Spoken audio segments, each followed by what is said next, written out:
ਮੈਂ ਆ ਫਲਜਿੰਦਰ ਰਤੂ ਤੇ ਤੁਸੀਂ ਦੇਖ ਰਹੇ ਹੋ ਫੈਨ ਅੰਬੇਡਕਰ ਟੀਵੀ। ਜਿੱਦਾਂ ਕਿ ਇਸ ਚੈਨਲ ਰਾਹੀਂ ਅਸੀਂ ਤੁਹਾਡੇ ਨਾਲ ਨਵੀਆਂ ਖਬਰਾਂ ਨਵੇਂ ਮੁੱਦੇ ਲੈ ਕੇ ਹਾਜ਼ਰ ਹੁੰਦੇ ਹਾਂ। ਸੋ ਇਸੇ ਤਰੀਕੇ ਅਸੀਂ ਅੱਜ ਪੰਜਾਬ ਦੇ ਗੜ੍ਹਸ਼ੰਕਰ ਸ਼ਹਿਰ ਦੇ ਵਿੱਚ ਪਹੁੰਚੇ ਹਾਂ, ਜਿੱਥੇ ਕਿ ਤੁਹਾਡੇ ਨਾਲ ਅਸੀਂ ਅੱਜ ਇੱਕ ਇਹੋ ਜਿਹੀ ਸ਼ਖਸੀਅਤ ਨਾਲ ਗੱਲਬਾਤ ਕਰਾਂਗੇ ਔਰ ਤੁਹਾਡੇ ਨਾਲ ਮੁਲਾਕਾਤ ਕਰਵਾਵਾਂਗੇ, ਜੋ ਕਿ ਪਹਿਲਾਂ ਬਹੁਜਨ ਸਮਾਜ ਪਾਰਟੀ ਦੇ ਪੰਜਾਬ ਦੇ ਇੰਚਾਰਜ ਵੀ ਰਹੇ ਔਰ ਸਾਬਕਾ ਪ੍ਰਧਾਨ ਵੀ ਨੇ। ਸ਼੍ਰੀ ਰਛਪਾਲ ਸਿੰਘ ਰਾਜੂ ਜੀ, ਬਹੁਤ ਬਹੁਤ ਸਵਾਗਤ ਹੈ ਜੀ ਤੁਹਾਡਾ ਫੈਨ ਅੰਬੇਡਕਰ ਟੀਵੀ 'ਚ। ਜੈ ਭੀਮ ਜੈ ਭਾਰਤ ਜੀ। ਪ੍ਰਧਾਨ ਜੀ, ਅਸੀਂ ਜਾਣਨਾ ਚਾਹੁੰਦੇ ਹਾਂ ਤੁਹਾਡੀ ਨਿੱਜੀ ਜ਼ਿੰਦਗੀ ਬਾਰੇ ਔਰ ਤੁਹਾਡੀ ਕਿਸ ਤਰੀਕੇ ਇਸ ਮਿਸ਼ਨ ਦੇ ਵਿੱਚ ਤੁਸੀਂ ਕਿਸ ਤਰੀਕੇ ਸ਼ੁਰੂਆਤ ਕੀਤੀ। ਮੈਂ ਪਹਿਲਾਂ ਤਾਂ ਸਾਰੇ ਜਿੰਨੇ ਇਸ ਚੈਨਲ ਨੂੰ ਦੇਖ ਰਹੇ ਸਾਥੀ ਆ ਜੀ ਸਰੋਤਿਆਂ ਦਾ ਧੰਨਵਾਦ ਕਰਦਾ, ਉਹਨਾਂ ਦਾ ਸਾਰਿਆਂ ਨੂੰ ਜੈ ਭੀਮ ਜੈ ਭਾਰਤ। ਕਿਉਂਕਿ ਬਹੁਜਨ ਸਮਾਜ ਪਾਰਟੀ ਇੱਕ ਮਿਸ਼ਨ ਆ, ਇਹ ਕੋਈ ਪੋਲੀਟੀਕਲ ਪਾਰਟੀ ਨਹੀਂ ਹੈ ਜੀ। ਇਹ ਗੁਰੂ ਦਾ ਚਲਾਇਆ ਹੋਇਆ ਇੱਕ ਮਿਸ਼ਨ ਆ। ਪੀਰਾਂ ਪੈਗੰਬਰਾਂ ਨੇ ਸਾਡਿਆਂ ਨੇ ਬੜੀ ਮਿਹਨਤ ਕਰਕੇ, ਬੜੇ ਜੱਦੀ ਜਹਿਦ ਕਰਕੇ ਇਸ ਮਿਸ਼ਨ ਨੂੰ ਇੱਥੇ ਤੱਕ ਲਿਆਂਦਾ। ਕਿਉਂਕਿ ਬਾਬਾ ਸਾਹਿਬ ਡਾਕਟਰ ਅੰਬੇਡਕਰ ਨੇ ਕਿਹਾ ਸੀ ਵੀ ਜਿਹੜਾ ਮੈਂ ਕਾਫਲਾ ਬੜੇ ਦੁੱਖਾਂ ਤਕਲੀਫਾਂ ਨਾਲ ਇੱਥੇ ਤੱਕ ਲੈ ਕੇ ਆਇਆ, ਕੋਸ਼ਿਸ਼ ਕਰਿਓ ਇਹਨੂੰ ਅੱਗੇ ਲੈ ਕੇ ਜਾਇਓ, ਪਰ ਇਹਨੂੰ ਪਿੱਛੇ ਨਾ ਮੁੜਨ ਦਿਓ। ਜੀ ਉਸ ਲਹਿਰ ਵਿੱਚੋਂ ਇੱਕ ਦੁਨੀਆ ਦਾ ਇੱਕ ਬਹੁਤ ਵੱਡਾ ਨੇਤਾ ਪਿਤਾਮਾ ਸਾਹਿਬ ਸ਼੍ਰੀ ਕਾਂਸ਼ੀ ਰਾਮ ਜੀ ਪੈਦਾ ਹੋਏ। ਬਾਬਾ ਸਾਹਿਬ ਡਾਕਟਰ ਅੰਬੇਡਕਰ ਤੋਂ ਬਾਅਦ ਸਾਹਿਬ ਸ਼੍ਰੀ ਕਾਂਸ਼ੀ ਰਾਮ ਜੀ ਪੈਦਾ ਹੋਏ, ਜਿਹੜੇ ਕਿ ਰੋਪੜ ਡਿਸਟ੍ਰਿਕਟ ਦੇ ਰਹਿਣ ਵਾਲੇ ਸੀ। ਇੱਕ ਸਾਇੰਸਦਾਨ ਸੀ ਪੂਨੇ ਵਿੱਚ। ਉਹਨਾਂ ਨੇ ਵੀ ਇੱਕ ਸਮੇਂ ਫੈਸਲਾ ਕਰ ਲਿਆ ਵੀ ਮੈਂ ਵਿਆਹ ਨਹੀਂ ਕਰਾਵਾਂਗਾ, ਘਰ ਨਹੀਂ ਜਾਵਾਂਗਾ, ਔਰ ਨੌਕਰੀ ਨੂੰ ਵੀ ਉਹਨਾਂ ਨੇ ਠੁੱਡ ਮਾਰ ਦਿੱਤੀ, ਕਹਿ ਦਿੱਤਾ ਵੀ ਅੱਜ ਤੋਂ ਮੈਂ ਨੌਕਰੀ ਵੀ ਨਹੀਂ ਕਰਾਂਗਾ। ਅੱਜ ਤੋਂ ਆਪਣੀ ਮਾਤਾ ਨੂੰ ਇੱਕ 24 ਸਫ਼ੇ ਦਾ ਲੈਟਰ ਲਿਖ ਦਿੱਤਾ, ਹੇ ਮਾਂ, ਜਿਸ ਕਾਂਸ਼ੀ ਰਾਮ ਦੇ ਮੱਥੇ ਤੇ ਤੂੰ ਸਿਹਰਾ ਬੰਨ੍ਹਣਾ ਲੋਚਦੀ ਸੀ, ਆਪਣੀ ਉਹ ਮਾਤਾ ਜਿਹੜਾ ਪੁੱਤ ਅਫਸਰ ਬਣ ਗਿਆ, ਵਧੀਆ ਨੌਕਰੀ ਤੇ ਲੱਗ ਗਿਆ, ਜਦੋਂ ਆਂਢ ਗੁਆਂਢ ਦੇਖਦੀ ਤੇ ਨੌਜਵਾਨਾਂ ਦੇ ਵਿਆਹ ਹੁੰਦੇ ਤੇ ਉਹਨਾਂ ਦੇ ਘਰ ਵਿੱਚ ਚਹਿਲ ਪਹਿਲ ਹੁੰਦੀ, ਤਾਂ ਉਹਦਾ ਵੀ ਦਿਲ ਕਰਦਾ ਵੀ ਮੇਰਾ ਪੁੱਤ ਦਾ ਵੀ ਵਿਆਹ ਹੋਵੇ, ਮੇਰੇ ਵੀ ਨੂੰਹ ਆਵੇ।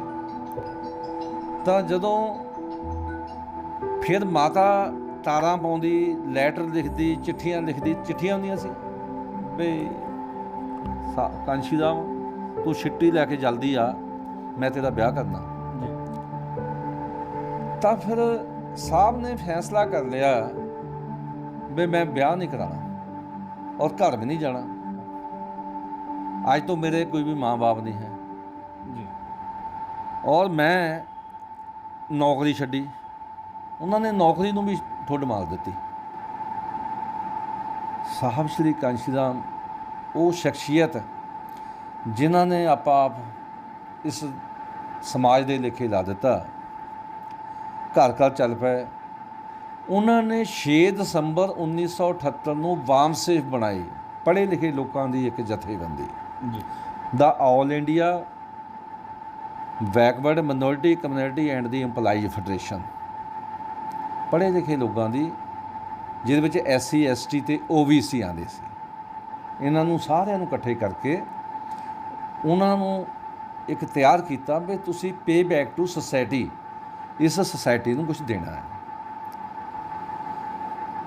ਤੁਸੀਂ ਉਹਨਾਂ ਨੇ ਬਾਮਸੇਫ ਬਣਾਈ, ਅਨਰਜਿਸਟਰਡ ਸੀ, ਰਜਿਸਟਰਡ ਨਹੀਂ ਸੀ, ਸ਼ੈਡੋ ਆਰਗੇਨਾਈਜੇਸ਼ਨ, ਜਿਹੜੀ ਪਰਛਾਵਾਂ ਹੁੰਦਾ ਆ ਪਰ ਉੱਤੇ ਡੰਡਾ ਨਹੀਂ ਮਾਰਿਆ ਜਾ ਸਕਦਾ, ਉਹਨੂੰ ਫੜਿਆ ਨਹੀਂ ਜਾ ਸਕਦਾ, ਬੈਕ 'ਤੇ ਜਾ ਕੇ ਕੰਮ ਕਰਨਾ।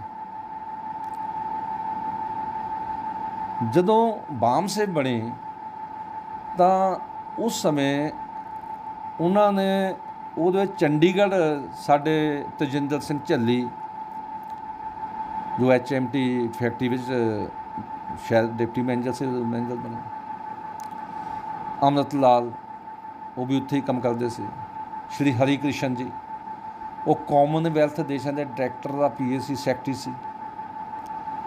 ਰਾਜਾ ਰਾਮ, ਹੋਰ ਸਾਥੀ ਬਿਰਦੀ, PR ਬਿਰਦੀ, ਇਹ ਸਾਥੀ ਜਿਹੜੇ ਸੀ ਉਸ ਸਮੇਂ ਬਾਂਸ ਵਿੱਚ ਆਏ ਜੀ। ਉਹਨਾਂ ਨਾਲ ਮੇਰਾ ਕੰਟੈਕਟ ਹੋਇਆ ਤਕਰੀਬਨ 79 ਐਂਡ ਵਿੱਚ, ਕਹਿ ਸਕਦੇ ਹਾਂ 80 'ਚ ਮੈਂ ਬਾਂਸ ਵਿੱਚ ਆ ਗਿਆ। ਮੈਂ ਉਦੋਂ ਪੜ੍ਹ ਰਹੀ ਸੀ। ਉਸ ਟਾਈਮ ਤੁਹਾਡੀ ਉਮਰ ਕਿੰਨੀ ਕੁ ਸੀ?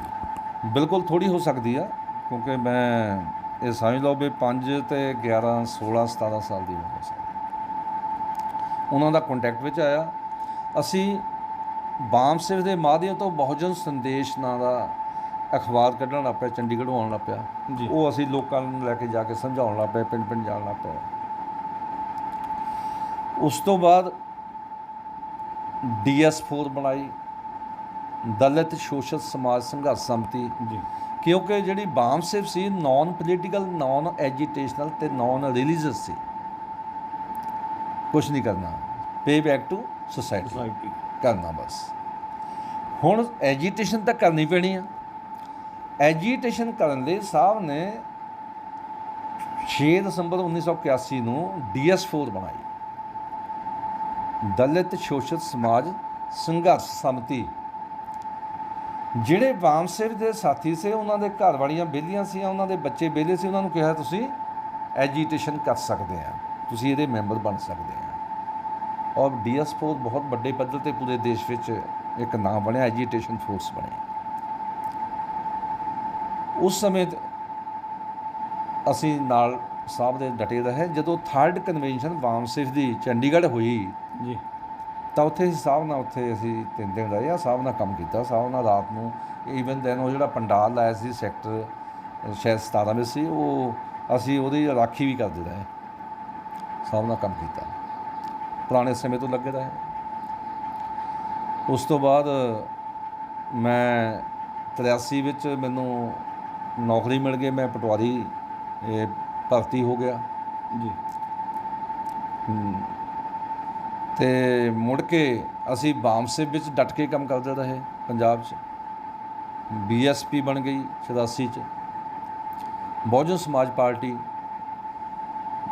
ਬਾਂਸ ਦੇ ਮਾਧਿਅਮ ਤੋਂ ਅਸੀਂ ਬਹੁਜਨ ਸਮਾਜ ਪਾਰਟੀ ਨੂੰ ਸ਼ਿੰਗਾਰਦੇ ਰਹੇ, ਪਿੰਡ ਪਿੰਡ ਲੈ ਕੇ ਜਾਂਦੇ ਰਹੇ, ਪਿੰਡਾਂ 'ਚ ਮੀਟਿੰਗਾਂ ਕਰਦੇ ਰਹੇ। ਮੁਲਾਜ਼ਮ ਮੀਟਿੰਗਾਂ ਕਰਦੇ ਹੁੰਦੇ ਸੀ, ਪੈਸਾ ਵੀ ਦਿੰਦੇ ਰਹੇ, ਇਕੱਠਾ ਕਰਦੇ ਰਹੇ। ਇਹ ਸਾਰਾ ਕੁਛ ਅਸੀਂ ਲਗਾਤਾਰ ਜ਼ਿੰਦਗੀ ਦਾ ਹੰਢਾਇਆ, ਛੋਟੀ ਉਮਰ ਤੋਂ ਲੈ ਕੇ। ਜੀ। ਫਿਰ ਇੱਕ ਇਹੋ ਜਿਹਾ ਸਮਾਂ ਆਇਆ ਜਦੋਂ ਮੈਨੂੰ ਪਾਰਟੀ ਵੱਲੋਂ ਹੁਕਮ ਆ ਗਿਆ। ਉਦੋਂ ਸਰਦਾਰ ਅਵਤਾਰ ਸਿੰਘ ਕਰੀਮਪੁਰੀ ਸਾਹਿਬ ਪੰਜਾਬ ਪ੍ਰਧਾਨ ਸੀ ਜੀ। ਨਰਿੰਦਰ ਕਸ਼ਪ ਜੀ ਜਿਹੜੇ ਸੈਂਟਰ ਵੱਲੋਂ ਇੰਚਾਰਜ ਸੀ। ਇਹਨਾਂ ਦਾ ਹੁਕਮ ਆਇਆ ਵੀ 2000, ਕਿਉਂਕਿ ਸਾਡੇ ਗੜ੍ਹਸ਼ੰਕਰ ਵਿੱਚ ਜਿਮਨੀ ਚੋਣ ਹੋਣੀ ਸੀ 2004 'ਚ, ਤਾਂ ਇਹਨਾਂ ਨੇ ਸਾਰੇ ਨੇਤਾਵਾਂ ਨੂੰ ਕਿਹਾ ਬਈ ਭਾਈ ਭੈਣ ਜੀ ਦਾ ਹੁਕਮ ਆ ਵੀ ਚੋਣ ਲੜਨੀ ਆ, ਵੀ ਲੜੋ। ਲੇਕਿਨ ਸਾਰੇ ਨੇਤਾ ਹੱਥ ਖੜੇ ਕਰ ਗਏ ਵੀ 4000 ਵੋਟ ਪੈਣੀ ਆ, ਅਸੀਂ ਕਾਹਤੇ ਲੜਨੀ ਆ, ਆਪਣਾ ਕਰੈਕਟਰ ਕਿਉਂ ਖਰਾਬ ਕਰਨਾ। ਸਾਰੇ ਆਪਣੀ ਆਪਣੀ ਇੱਜ਼ਤ ਵਾਲੇ ਹੋ ਗਏ। ਕਿਉਂ ਇੱਦਾਂ ਦਾ ਕੀ ਕਾਰਨ ਸੀਗਾ ਕਿ ਮਤਲਬ ਸਾਰੇ ਪਿੱਛੇ ਹਟਦੇ ਰਹੇ? ਔਰ ਤੁਸੀਂ ਉਸ ਟਾਈਮ ਜਿੱਦਾਂ ਤੁਸੀਂ ਕਿਹਾ ਕਿ ਮੌਕਾ ਆਇਆ ਬਸਪਾ ਦੇ ਵਿੱਚ ਸ਼ਾਮਲ ਹੋਏ, ਉਸ ਟਾਈਮ ਤੁਸੀਂ ਨੌਕਰੀ 'ਤੇ ਸੀ ਜਾਂ ਕਿੱਦਾਂ? ਇਹ ਕਾਰਨ ਇਹ ਸੀ ਵੀ ਉਹ ਤੋਂ ਪਹਿਲਾਂ ਚੋਣ ਹੋ ਕੇ ਨਵੇਂ ਸ਼ਹਿਰ ਦੀ ਹਟੀ ਸੀ। ਨਵਾਂ ਸ਼ਹਿਰ 'ਚ ਸਾਡੀ ਵੋਟ ਕਾਫੀ ਆ, ਦਲਿਤ ਵੋਟ ਬਹੁਤ ਜ਼ਿਆਦਾ ਆ, 50% ਤੋਂ ਉਸ ਲਈ ਜ਼ਿਆਦਾ ਵੋਟ ਸਾਡੀ ਦਲਿਤਾਂ ਦੀ ਹੁੰਦੀ ਸੀ ਜੀ। ਉੱਥੇ ਵੀ ਜਿਮਨੀ ਚੋਣ ਹੋਣੀ ਸੀ, ਲੇਕਿਨ 10,000 ਤੋਂ ਵੱਧ ਵੋਟ ਨਹੀਂ ਪਈ ਸੀ ਸਾਨੂੰ। ਹੁਣ ਇੱਥੇ ਤਾਂ ਵੋਟ ਸਾਡੀ ਘੱਟ ਸੀ, ਇਸ ਕਰਕੇ ਇਹ ਜਿੰਨੇ ਵੱਡੇ ਨੇਤਾ ਸੀ ਸਾਰੇ ਪਿੱਛੇ ਹਟ ਗਏ, ਕਹਿੰਦੇ ਅਸੀਂ ਚੋਣ ਨਹੀਂ ਲੜਨੀ। ਹੁਣ ਪਾਰਟੀ ਦਾ ਫੈਸਲਾ ਵੀ ਚੋਣ ਲੜਨੀ ਆ। ਤਾਂ ਫਿਰ ਸਾਡੀ ਮੀਟਿੰਗ ਸੀ ਸਟੇਟ ਦੀ, ਤਾਂ ਉੱਥੇ ਇਹ ਗੱਲ ਰੱਖੀ ਗਈ ਮਾਨਯੋਗ ਨਰਿੰਦਰ ਕਸ਼ਪ ਰਾਹੀਂ ਬਈ ਬਾਂਸੇ ਵਾਲਿਓ ਦੱਸੋ ਬਈ ਅਸੀਂ ਤਾਂ ਫਸ ਗਏ ਵੀ ਕੋਈ ਵੀ ਨੇਤਾ ਚੋਣ ਲੜਨ ਨੂੰ ਤਿਆਰ ਨਹੀਂ ਹੈ, ਵੀ ਪਾਰਟੀ ਪਾਲਿਸੀ ਨੂੰ ਕਿੱਦਾਂ ਆਪਾਂ ਲਾਗੂ ਕਿੱਦਾਂ ਕਰਾਵਾਂਗੇ। ਤਾਂ ਉੱਥੇ ਸਾਡੇ ਸਾਥੀ ਕੁਛ ਸੇ ਬਾਂਸੇ ਦੇ ਜ਼ਿਲ੍ਹੇ ਦੇ, ਉਹਨਾਂ ਨੇ ਕਹਿ ਦਿੱਤਾ ਵੀ ਜੇ ਨਹੀਂ ਲੜਦੇ ਤਾਂ ਅਸੀਂ ਲੜਾਂਗੇ। ਬਹੁਤ ਵੱਡੀ ਗੱਲ ਸੀ। ਤੋ ਮਾਨਯੋਗ ਨਰਿੰਦਰ ਕਸ਼ਪ ਜੀ ਜੋ ਇੰਚਾਰਜ ਸੀ ਅਤੇ ਕਰੀਮਪੁਰੀ ਸਾਹਿਬ ਇਹ ਹੈਰਾਨ ਹੋ ਗਏ ਵੀ ਬਾਕੀ ਪੋਲੀਟੀਕਲ ਲੋਕ ਤਾਂ ਲੜ ਨਹੀਂ ਰਹੇ, ਲੇਕਿਨ ਮੁਲਾਜ਼ਮ ਵੀ ਮੈਂ ਉਸ ਵੇਲੇ ਬਤੌਰ ਪਟਵਾਰੀ ਨੌਕਰੀ ਕਰਦਾ ਸੀ ਵੀ ਇਹ ਮੁਲਾਜ਼ਮਾਂ ਨੇ ਕਹਿ ਤਾ ਵੀ ਨਹੀਂ ਤਾਂ ਅਸੀਂ ਲੜਾਂਗੇ ਭਾਈ, ਪਾਰਟੀ ਨੂੰ ਜਿੰਦਾ ਤਾਂ ਰੱਖਣਾ ਹੀ ਆ। ਬਿਲਕੁਲ। ਉਹ ਜਦੋਂ ਉਹਨੇ ਕਿਹਾ ਵੀ ਕੱਲ੍ਹ ਨੂੰ ਆਇਓ, ਅਸੀਂ ਦੂਜੇ ਦਿਨ ਫੇਰ ਗਏ। ਤਾਂ ਮੈਂ ਬਾਹਰ ਗੱਲ ਕਰਦਾ, ਸਾਡੇ ਇੱਕ ਮਹਿੰਦਰ ਸਿੰਘ ਸੀ ਜਿਹਨੂੰ ਅਸੀਂ ਜ਼ਿਲ੍ਹਾ ਪ੍ਰਧਾਨ ਲਾਇਆ ਸੀ, ਤਾਂ ਉਹਨੂੰ ਮੈਂ ਗੱਲ ਕਰਦਾ, ਮੈਂ ਕਿਹਾ ਵੀ ਕੌਣ ਲੜੂਗਾ, ਵੀ ਤੁਸੀਂ ਹੁਣ ਆ ਤਾਂ ਗਏ ਆ, ਤੁਸੀਂ ਲੜੋਗੇ? ਉਹ ਮੈਨੂੰ ਕਹਿੰਦਾ ਅਸੀਂ ਨਹੀਂ ਲੜਨੀ, ਤੁਸੀਂ ਲੜੋਗੇ। ਮੈਂ ਕਿਹਾ ਵੀ ਮੈਂ ਕਿਉਂ, ਵੀ ਤੁਸੀਂ ਤਾਂ ਮੈਨੂੰ ਪੁੱਛਿਆ ਹੀ ਨਹੀਂ। ਉਹ ਕਹਿੰਦੇ ਨਹੀਂ ਵੀ ਪਾਰਟੀ ਤਾਂ ਬਚਾਉਣੀ ਆ, ਵੀ ਅਸੀਂ ਤਾਂ ਤੁਹਾਡੇ ਕਰਕੇ ਕਿਹਾ। ਅੰਦਰ ਗਏ, ਫੈਸਲਾ ਹੋ ਗਿਆ ਸੀਗਾ ਵੀ ਅਸੀਂ ਲੜਾਂਗੇ। ਤਾਂ ਮੈਨੂੰ ਕਹਿੰਦੇ ਰਿਜ਼ਾਈਨ ਕਰਕੇ ਆਓ। ਹਾਲਾਤ ਚੰਗੀ ਵੀ ਨਹੀਂ ਸੀ ਕਿਉਂਕਿ ਥੋੜ੍ਹੀ ਤਨਖਾਹ ਹੁੰਦੀ ਸੀ, ਅਤੇ ਅਸੀਂ ਪਾਰਟੀ ਦਾ ਹੁਕਮ ਮੰਨਦੇ ਹੋਏ, ਹਾਲਾਂਕਿ ਮੈਨੂੰ ਰੋਕਿਆ ਗਿਆ, ਸਾਰਿਆਂ ਨੇ ਰੋਕਿਆ, ਅਫਸਰਾਂ ਨੇ ਰੋਕਿਆ, ਮੁਲਾਜ਼ਮਾਂ ਨੇ ਰੋਕਿਆ ਵੀ ਇਹ ਜਿਮਨੀ ਚੋਣ ਜਿਹੜੀ ਹੁੰਦੀ ਆ ਇਹ ਤਾਂ ਘਰ ਬਰਬਾਦ ਕਰ ਦੂਗੀ, ਇਹ ਤਾਂ ਸਰਕਾਰਾਂ ਦੀ ਹੁੰਦੀ ਆ, 2-4 ਹਜ਼ਾਰ ਵੋਟ ਪੈਣੀ ਆ, ਵੀ ਤੂੰ ਇੱਕ ਮੁਲਾਜ਼ਮ ਹੋ ਕੇ ਨੌਕਰੀ ਕਿਉਂ ਛੱਡਣੀ ਆ, ਕਿਸੇ ਹੋਰ ਨੂੰ ਲੜਾਉਣ, ਨੌਕਰੀ ਨਾ ਛੱਡ। ਲੇਕਿਨ ਮੈਂ ਕਿਹਾ ਵੀ ਨਹੀਂ, ਇਹ ਪਾਰਟੀ ਦਾ ਹੁਕਮ ਆ ਗਿਆ। ਆਪਾਂ 19-20 ਸਾਲ ਨੌਕਰੀ ਕੀਤੀ ਆ ਬਾਬਾ ਸਾਹਿਬ ਡਾਕਟਰ ਅੰਬੇਡਕਰ ਦੀ ਮਿਹਰਬਾਨੀ ਨਾਲ। ਇਹਨਾਂ ਨੇ ਸਾਨੂੰ ਹੱਕ ਦਿੱਤਾ, ਇਹਨਾਂ ਨੇ ਸਾਨੂੰ ਰਿਜ਼ਰਵੇਸ਼ਨ ਦਿੱਤੀ, ਇਹਨਾਂ ਨੇ ਸਾਨੂੰ ਪੜ੍ਹਨ ਦਾ, ਲਿਖਣ ਦਾ, ਨੌਕਰੀ ਕਰਨ ਦਾ ਅਧਿਕਾਰ ਦਿੱਤਾ। ਅਸੀਂ ਉਸ ਅਧਿਕਾਰ ਨੂੰ ਮੁੱਖ ਰੱਖ ਕੇ ਨੌਕਰੀ ਕੀਤੀ ਆ ਜੀ। ਲੇਕਿਨ ਅੱਜ ਜੇ ਪਾਰਟੀ ਨੇ ਕਿਹਾ, ਬਹੁਜਨ ਸਮਾਜ ਪਾਰਟੀ, ਸਾਹਿਬ ਸ਼੍ਰੀ ਕਾਂਸ਼ੀ ਰਾਮ ਜੀ ਜਿਹੜੇ ਕਿ ਫਾਊਂਡਰ ਪ੍ਰੈਜ਼ੀਡੈਂਟ, ਅੱਜ ਭੈਣ ਕੁਮਾਰੀ ਮਾਇਆਵਤੀ ਜੀ ਜਿਹੜੇ ਦੇਸ਼ ਦੇ ਪ੍ਰਧਾਨ ਆ, ਉਹਨਾਂ ਦਾ ਜਦੋਂ ਹੁਕਮ ਆ ਗਿਆ ਤਾਂ ਬਈ ਮੈਂ ਤਾਂ ਹੁਣ ਨੌਕਰੀ ਛੱਡਣੀ ਆ। ਮੈਂ ਬਿਨਾਂ ਦੱਸਿਓ ਘਰ DC ਦੇ ਜਾ ਕੇ ਰਿਜ਼ਾਈਨ ਕਰਿਆ, ਉਹ ਨੌਕਰੀ ਛੱਡਤੀ ਔਰ 2004 ਵਿੱਚ ਜਿਮਨੀ ਚੋਣ ਲੜ ਲਈ। ਉਸ ਲਈ ਮੈਂ ਨੌਕਰੀ ਕਰਦਾ ਸੀ ਜੀ। ਔਰ ਜੇ ਆਪਾਂ ਗੱਲ ਕਰੀਏ, ਤੁਸੀਂ ਉਸ ਤੋਂ ਬਾਅਦ ਚੋਣ ਲੜੀ, ਚੋਣ ਤੋਂ ਬਾਅਦ ਜੋ ਰਿਜ਼ਲਟ ਆਇਆ ਜਾਂ ਅੱਗੇ ਦਾ ਪੜਾਓ ਕਿੱਦਾਂ ਰਿਹਾ? ਤੁਸੀਂ ਪੰਜਾਬ ਦੇ ਪਹਿਲਾਂ ਇੰਚਾਰਜ ਲੱਗੇ, ਕੀ ਮਾਹੌਲ ਸੀ, ਕਿੱਦਾਂ ਤੁਸੀਂ ਪਾਰਟੀ ਦੇ ਵਿੱਚ ਅੱਗੇ ਵਰਕ ਕੀਤਾ? ਕਿਉਂਕਿ ਪਹਿਲਾਂ ਤਾਂ ਤੁਸੀਂ, ਜੇ ਆਪਾਂ ਗੱਲ ਕਰੀਏ, ਇੱਕ ਬਾਮਸੇਫ ਦੇ ਐਮਪਲੋਏ ਸੀਗੇ, ਹੈ ਨਾ, ਅਤੇ ਇੱਕ ਪੋਲੀਟੀਕਲ ਕਰੀਅਰ ਦੇ ਵਿੱਚ ਉਤਰਨਾ, ਉਹ ਕਿਸ ਤਰੀਕੇ ਦਾ ਸੀਗਾ? ਇਹ ਤਜਰਬਾ ਪਹਿਲਾਂ ਤੋਂ ਹੀ ਸਾਨੂੰ ਰਿਹਾ, ਕਿਉਂਕਿ ਮੈਂ ਜਦੋਂ ਪੜ੍ਹਦਾ ਹੀ ਸੀ, ਛੋਟਾ ਸੀ ਉਸ ਵੇਲੇ ਦਾ ਸੀ, ਕਿਉਂਕਿ ਬਾਮਸੇਫ ਦਾ ਮੈਂ ਉਸ ਵੇਲੇ ਬਾਮਸੇਫ 'ਚ ਕੰਮ ਕਰਦਾ ਰਿਹਾ, DS ਫੋਰਸ 'ਚ ਕੰਮ ਕੀਤਾ। ਔਰ ਜਦੋਂ ਬਾਮਸੇਫ ਦੇ ਮਾਧਿਅਮ ਤੋਂ, ਕਿਉਂਕਿ ਰੀੜ੍ਹ ਦੀ ਹੱਡੀ ਬਾਮਸੇਫ ਨੂੰ ਮੰਨਿਆ ਗਿਆ ਬਹੁਜਨ ਸਮਾਜ ਪਾਰਟੀ ਦੀ ਜੀ, ਬਿਲਕੁਲ। ਅਸੀਂ ਉਹਦੇ ਆਧਾਰ 'ਤੇ ਜਦੋਂ ਅਸੀਂ ਪਿੰਡ ਜਾ ਕੇ ਮੀਟਿੰਗਾਂ ਕਰਦੇ ਹੁੰਦੇ ਸੀ, ਜਦੋਂ ਮੈਂ ਟ੍ਰੇਨਿੰਗ ਜਲੰਧਰ ਕਰਦਾ ਸੀ, ਜਦੋਂ ਸ਼ਨੀਵਾਰ ਐਤਵਾਰ ਹੁੰਦਾ ਸੀ, ਸ਼ਨੀਵਾਰ ਨੂੰ ਰਾਤ ਨੂੰ ਅਸੀਂ ਉੱਥੇ ਇੱਕ ਬੈਂਕ ਦਾ ਮੁਲਾਜ਼ਮ ਹੁੰਦਾ, ਹਰਵਿੰਦਰ ਅਫਸਰ ਹੁੰਦਾ ਸੀ ਲੱਗਾ, ਓਵਰਸੀਜ਼ ਬੈਂਕ ਦਾ, ਉਹਨੂੰ ਨਾਲ ਲੈ ਕੇ ਅਸੀਂ ਚੱਲ ਜਾਂਦੇ ਸੀ ਪਿੰਡਾਂ, ਕਦੇ ਦਸੂਹੇ, ਕਦੇ ਮਕੇਰੀਆਂ। ਰਾਤ ਨੂੰ ਅਸੀਂ 2-2 ਰਾਤਾਂ ਲਾ ਕੇ ਮੁੜ ਕੇ ਫੇਰ ਅਸੀਂ ਆਪਣੀ ਟ੍ਰੇਨਿੰਗ 'ਤੇ ਆ ਜਾਣਾ। ਮਤਲਬ ਸਾਡਾ ਇੱਕ ਤਜਰਬਾ ਹੁੰਦਾ ਸੀ। ਲੇਕਿਨ ਇਹ ਠੀਕ ਹੈ ਵੀ 2004 'ਚ ਜਦੋਂ ਅਸੀਂ ਇੱਕਦਮ ਨਹੀਂ ਮੈਂ ਮਤਲਬ ਉੱਪਰ ਗਿਆ, 2004 ਵਿੱਚ ਮੈਂ ਚੋਣ ਲੜ ਲਈ, ਆਪਣੇ ਜਿਮਨੀ ਚੋਣ ਲੜ ਲਈ। ਉਸ ਤੋਂ ਬਾਅਦ ਵਿੱਚ ਮੈਨੂੰ ਇਹਨੇ ਸਟੇਟ ਇੰਚਾਰਜ, ਸਟੇਟ ਦਾ ਮੈਂਬਰ ਲਾਇਆ, ਮੈਂ ਸਟੇਟ ਦਾ ਮੈਂਬਰ ਲੱਗਾ ਬਹੁਜਨ ਸਮਾਜ ਪਾਰਟੀ ਦਾ ਜੀ। ਉਸ ਤੋਂ ਬਾਅਦ 2007 ਵਿੱਚ ਫਿਰ ਚੋਣ ਆ ਗਈ ਗੜਸ਼ੰਕਰ ਦੀ MLA ਦੀ, ਉਹ ਫਿਰ ਮੈਂ ਲੜੀ। ਅੱਛਾ ਜੀ। ਹਾਲਾਂਕਿ ਉਸ ਸਮੇਂ 'ਤੇ ਮਾਨਜੋਤ ਸੁਹੰਗੜਾ ਸਾਹਿਬ 2 ਵਾਰੀ MLA ਰਹਿ ਚੁੱਕੇ ਸੀ ਜੀ, ਤਾਂ ਉਹ ਪਾਰਟੀ 'ਚੋਂ ਬਾਹਰ ਸੀ। ਜਦੋਂ ਪਾਰਟੀ 'ਚੋਂ ਬਾਹਰ ਸੀ ਤਾਂ ਆਟੋਮੈਟਿਕਲੀ ਲੋਕਾਂ ਦੇ ਵਿੱਚ ਜਿਹੜਾ 2 ਵਾਰੀ MLA ਰਹਿ ਚੁੱਕਾ, ਉਹਦਾ ਕੱਦ ਤਾਂ ਹੁੰਦਾ ਹੀ, ਉਹਦਾ ਨਾਂ ਤਾਂ ਚੱਲਦਾ ਹੀ ਆ। ਬਿਲਕੁਲ। ਹੁਣ ਉਹ ਸਾਡਾ ਵਿਰੋਧ ਕਾਫੀ ਸੀ, 2004 ਵਿੱਚ ਵੀ ਵਿਰੋਧ ਹੋਇਆ, 7 ਵਿੱਚ ਵੀ ਵਿਰੋਧ ਸੀ, ਲੇਕਿਨ ਫਿਰ ਵੀ ਅਸੀਂ ਪਾਰਟੀ ਨੂੰ ਬਚਾਉਣ ਲਈ ਅਸੀਂ ਟਿਕਟ ਲੜਦੇ, MLA ਦੇ ਇਲੈਕਸ਼ਨ ਲੜਦੇ ਰਹੇ। ਔਰ ਉਸ ਤੋਂ ਬਾਅਦ ਮੈਨੂੰ ਸੈਕਟਰੀ ਮੈਂ ਲੱਗਾ, ਪੰਜਾਬ ਦਾ ਜਨਰਲ ਸੈਕਟਰੀ ਲੱਗਾ ਜੀ। ਫਿਰ ਜ਼ੋਨਾਂ 'ਚ ਵੰਡਿਆ ਗਿਆ, ਫਿਰ ਮੈਨੂੰ ਜ਼ੋਨ ਇੰਚਾਰਜ ਲਗਾ ਦਿੱਤਾ ਗਿਆ ਜੀ। ਜਦੋਂ ਮੈਂ ਜ਼ੋਨ ਇੰਚਾਰਜ ਲੱਗਾ 2015 'ਚ, ਤਾਂ ਫਿਰ ਮੈਨੂੰ ਭੈਣ ਜੀ ਦੇ ਜਾਣ ਦਾ ਮੌਕਾ ਮਿਲਿਆ ਜੀ। ਮਾਨਯੋਗ ਨਰਿੰਦਰ ਕਸ਼ਯਪ ਤੇ ਕ੍ਰਿੰਪੀ ਸਾਹਿਬ ਨੇ ਕਿਹਾ ਵੀ ਜ਼ੋਨ ਇੰਚਾਰਜਾਂ ਦੀ ਮੀਟਿੰਗ ਹੈ, ਉੱਥੇ ਚਲੋ ਬਈ। ਉਸ ਵੇਲੇ ਮੇਰੇ ਕੋਲ ਹੁਸ਼ਿਆਰਪੁਰ, ਜਲੰਧਰ, ਇੱਧਰ ਗੁਰਦਾਸਪੁਰ ਸਾਈਡ, ਇੱਧਰ ਪਠਾਨਕੋਟ ਇਲਾਕਾ ਸੀ ਜੀ। ਅਸੀਂ ਉੱਥੇ ਗਏ, ਉੱਥੇ ਭੈਣ ਜੀ ਨੇ ਕੋਆਰਡੀਨੇਟਰ ਲਾਣੇ ਸੀ ਸਟੇਟ ਦੇ, ਤਾਂ ਉੱਥੇ ਮੈਨੂੰ ਭੈਣ ਕੁਮਾਰੀ ਮਾਇਆਵਤੀ ਜੀ ਨੇ ਬਹੁਤ ਵੱਡਾ ਮਾਣ ਦਿੱਤਾ। ਉਹਨਾਂ ਨੇ ਕਿਹਾ ਵੀ ਇਹਨਾਂ ਨੂੰ ਮੈਂ ਸਟੇਟ ਦੇ ਕੋਆਰਡੀਨੇਟਰ ਲਗਾ ਰਿਹਾ ਜੀ। ਕਿਹੜੀ ਸਾਲ 'ਚ ਲਗਾਇਆ? 2015 'ਚ ਜੀ। ਔਰ ਜੇ ਆਪਾਂ ਤੁਹਾਡੇ ਨਿੱਜੀ ਜ਼ਿੰਦਗੀ ਬਾਰੇ ਗੱਲ ਕਰੀਏ, ਤੁਹਾਡੀ ਫੈਮਿਲੀ ਦੇ ਵਿੱਚ ਕੌਣ-ਕੌਣ? ਅੱਜ ਤਾਂ ਮੇਰੇ 2 ਬੇਟੇ ਆ ਤੇ ਇੱਕ ਲੜਕੀ ਆ ਜੀ। ਇਸ ਤੋਂ ਪਹਿਲਾਂ ਮੇਰੀਆਂ 4 ਭੈਣਾਂ ਤੇ ਅਸੀਂ 3 ਬ੍ਰਦਰ ਸੀ। ਮੇਰਾ ਮੰਮੀ ਡੈਡੀ ਉਹ ਕੈਨੇਡਾ 'ਚ ਹੀ ਆ, ਵੈਸੇ ਇੱਥੇ ਉਹ ਟੀਚਰ ਸੀ। ਉਹਨਾਂ ਦਾ ਬਹੁਤ ਵੱਡਾ ਯੋਗਦਾਨ ਹੈ ਮੇਰੇ ਇਸ ਚਲਾਣ ਵਿੱਚ, ਕਿਉਂਕਿ ਮੈਂ ਤਾਂ ਅਸਲ ਵਿੱਚ ਕੁਝ ਨਹੀਂ ਕਰਦਾ। ਜਿੱਦਾਂ ਫੈਮਿਲੀ ਦੇ ਵਿੱਚ ਹੁੰਦਾ ਕਿ ਸਾਡਾ ਮੁੰਡਾ ਜੀ ਨੌਕਰੀ ਲੱਗ ਗਿਆ, ਹੁਣ ਤਾਂ ਕਿਸੇ ਪਾਸੇ ਦੇਖਣ ਦੀ ਲੋੜ ਨਹੀਂ, ਕੋਈ ਐਦਾਂ ਦੀ ਘਰ ਦੇ ਵਿੱਚੋਂ ਤਾਂ ਨਹੀਂ ਸੀ ਕੋਈ ਰੋਕ ਟੋਕ? ਬਹੁਤ ਹੁੰਦੀ ਆ, ਇਹ ਪ੍ਰੋਬਲਮਾਂ ਤਾਂ ਆਉਂਦੀਆਂ ਹੀ ਆ ਜੀ। 1982 ਵਿੱਚ ਜਦੋਂ ਸਾਹਿਬ ਸ਼੍ਰੀ ਕਾਂਸ਼ੀ ਰਾਮ ਜੀ ਪਹਿਲੀ ਵਾਰੀ ਪੰਜਾਬ ਵਿੱਚ ਆਏ, ਉਹ ਮੂਸਾਪੁਰ ਆਏ ਸੀ ਜੀ। ਤਾਂ ਉਸ ਸਮੇਂ ਦੇ ਕਿਉਂਕਿ ਸਾਹਿਬ ਆ ਨਹੀਂ ਰਹੇ ਸੀ, ਕਿਉਂਕਿ ਸਾਹਿਬ ਕਹਿੰਦੇ ਮੈਂ ਪਹਿਲੀ ਵਾਰੀ ਐਂਟਰੀ ਕਰਨੀ ਪੰਜਾਬ 'ਚ, ਵੀ ਮੇਰਾ ਕੋਈ ਵਧੀਆ ਮਾਹੌਲ ਹੋਵੇ ਤਾਂ ਕਰਨੀ ਆ। ਤਾਂ ਉਸ ਸਮੇਂ ਤੇਜਿੰਦਰ ਸਿੰਘ ਚੱਲੀ, ਅੰਮ੍ਰਿਤ ਲਾਲ, ਹੋਰ ਸਾਰੇ ਸਾਥੀ ਮੈਨੂੰ ਦਿੱਲੀ ਲੈ ਗਏ ਜੀ। ਔਰ ਉੱਥੇ ਸਾਹਿਬ ਕਹਿੰਦੇ ਵੀ ਲਿਖ ਕੇ ਦੇ ਵੀ ਕਿੰਨਾ 5000 ਬੰਦਾ ਚਾਹੀਦਾ। ਉੱਥੇ ਲਿਖ ਕੇ ਦੇ ਕੇ ਆਏ ਵੀ 5000 ਬੰਦਾ ਲੈ ਕੇ ਆਵਾਂਗੇ, ਇੰਨੀਆਂ ਗੱਡੀਆਂ ਆਉਣਗੀਆਂ, ਇੰਨੇ ਸਾਈਕਲ ਦੇ ਕਾਫਲੇ ਆਉਣਗੇ। ਤਾਂ ਉਸ ਲਈ ਸਾਹਿਬ ਆਏ ਸੀ। ਉਸ ਤੋਂ ਬਾਅਦ ਤਾਂ ਫਿਰ ਉਸ ਤੋਂ ਬਾਅਦ ਨਵਾਂ ਸ਼ਹਿਰ ਆ ਗਏ, ਫਿਰ ਆਪਣੇ ਕੋਟ ਬਤੂਈ ਆਏ, ਉਦੋਂ ਵੀ ਮੈਂ ਹੀ ਲੈ ਕੇ ਆਇਆ ਸੀ। ਫਿਰ ਬਲਾਚੌਰ ਚੌਥੀ ਵਾਰੀ, ਬਲਾਚੌਰ ਉੱਥੇ ਇੱਕ ਵਿਵਾਦ ਖੜ੍ਹ ਗਿਆ ਸੀ ਫੰਕਸ਼ਨ ਦੇ ਵਿੱਚ। ਉੱਥੇ ਕੋਈ ਕਈ ਸੀ, ਉਹਨਾਂ ਆ ਕੇ ਰੱਸੀਆਂ ਤੋੜ ਦਿੱਤੀਆਂ ਮੋਟਰਸਾਈਕਲ, ਉਹਦਾ ਡਰ ਜਿਹਾ ਬਹੁਤ ਸੀ ਲੋਕਾਂ 'ਚ। ਲੇਕਿਨ ਉਹ ਡਰ ਵੀ ਚੱਕਿਆ ਸਾਹਿਬ ਨੇ। ਸਾਹਿਬ ਦਾ ਪਹਿਲਾ ਉਹ ਜਿਹੜਾ ਲੈਕਚਰ ਸੀ ਬਹੁਤ ਹੀ ਕਹਿ ਸਕਦੇ ਹਾਂ ਵੀ ਤਕੜਾ ਲੈਕਚਰ ਸੀ। ਸਾਹਿਬ ਨੇ ਕਿਹਾ ਉਸ ਸਮੇਂ, ਸਾਹਿਬ ਨੇ ਜੋ ਕਿਹਾ ਵੀ ਗੁੱਸੇ 'ਚ ਆ ਕੇ ਮਤਲਬ ਕਹਿਣ ਯੋਗ ਸੀ ਵੀ ਸਾਹਿਬ ਬਹੁਤ ਦੁਖੀ ਹੋਏ ਵੀ ਇੱਕ ਸਾਡੇ ਫੰਕਸ਼ਨ ਨੂੰ ਕੋਸ਼ਿਸ਼ ਕੀਤੀ ਗਈ ਹੈ ਤੋੜਨ ਲਈ, ਭਜਾਉਣ ਦੀ। ਅਤੇ ਇਹ ਸਾਰਾ ਕੁਛ ਅਸੀਂ ਆਪਣੇ ਅੱਖਾਂ ਨਾਲ ਹੱਥੀਂ ਹੰਢਾਇਆ।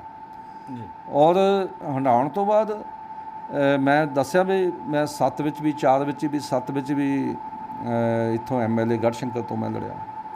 ਉਸ ਤੋਂ ਬਾਅਦ ਸੈਕਟਰੀ, ਜਨਰਲ ਸੈਕਟਰੀ ਤੱਕ ਫਿਰ ਮੈਂ ਜ਼ੋਨ ਇੰਚਾਰਜ। ਫਿਰ ਮੈਨੂੰ ਮੈਂ 15 'ਚ ਮੈਂ ਭੈਣ ਜੀ ਦੇ ਜਦੋਂ ਮੀਟਿੰਗ 'ਤੇ ਗਏ, ਉਹਨਾਂ ਨੇ ਮੈਨੂੰ ਸਟੇਟ ਇੰਚਾਰਜ ਲਗਾਇਆ। ਤਕਰੀਬਨ 1.5 ਸਾਲ ਉਹ 'ਤੇ ਕੰਮ ਕੀਤਾ। ਉਸ ਤੋਂ ਬਾਅਦ ਅਕਤੂਬਰ 16 'ਚ ਮੈਂ ਪੰਜਾਬ ਦਾ ਪ੍ਰਧਾਨ ਭੈਣ ਜੀ ਨੇ ਮੈਨੂੰ ਲਗਾ ਦਿੱਤਾ, ਬਹੁਜਨ ਸਮਾਜ ਪਾਰਟੀ ਦਾ ਜੀ। ਤਾਂ ਫਿਰ ਮੈਂ ਤਕਰੀਬਨ ਪੌਣੇ 3 ਸਾਲ ਬਹੁਜਨ ਸਮਾਜ ਪਾਰਟੀ ਵਿੱਚ ਬਤੌਰ ਪੰਜਾਬ ਪ੍ਰਧਾਨ ਕੰਮ ਕੀਤਾ। ਇਹਦੇ 'ਚ ਮੈਨੂੰ ਇਲੈਕਸ਼ਨਾਂ ਲੜਾਉਣ ਦਾ ਵੀ ਮੌਕਾ ਮਿਲਿਆ, ਕਿਉਂਕਿ ਜਿਹੜੀ ਪਹਿਲੀ ਇਲੈਕਸ਼ਨ ਸੀ 2017 ਦੀ, ਉਹ ਤਾਂ ਮੈਂ ਹਜੇ ਬਣਿਆ ਹੀ ਸੀ, ਉਹ ਤਾਂ ਮੈਂ ਨਹੀਂ ਕਹਿ ਸਕਦਾ ਮੈਂ ਲੜਾਈ। ਲੇਕਿਨ ਜਦੋਂ 2019 ਵਿੱਚ ਪਾਰਲੀਮੈਂਟ ਦੀ ਇਲੈਕਸ਼ਨ ਆਈ, ਉਹਦੇ 'ਚ ਭੈਣ ਜੀ ਦੇ ਹੁਕਮਾਂ ਮੁਤਾਬਕ ਸਮਝੌਤਾ 5-6 ਪਾਰਟੀਆਂ ਨਾਲ ਕੀਤਾ। ਔਰ ਸਮਝੌਤਾ ਕਦੇ ਵੀ ਨਹੀਂ ਕਹਿੰਦੇ ਹੋ ਸਕਦਾ, ਲੇਕਿਨ ਇੱਕ ਕਰਕੇ ਦਿਖਾਇਆ। ਲੋਕਾਂ ਦੀ ਮੰਗ ਸੀ, ਲੋਕਾਂ ਦੀ ਇੱਛਾ ਸੀ ਵੀ ਸਮਝੌਤਾ ਕੀਤਾ ਜਾਵੇ, ਲੇਕਿਨ ਸਮਝੌਤਾ ਕੀਤਾ।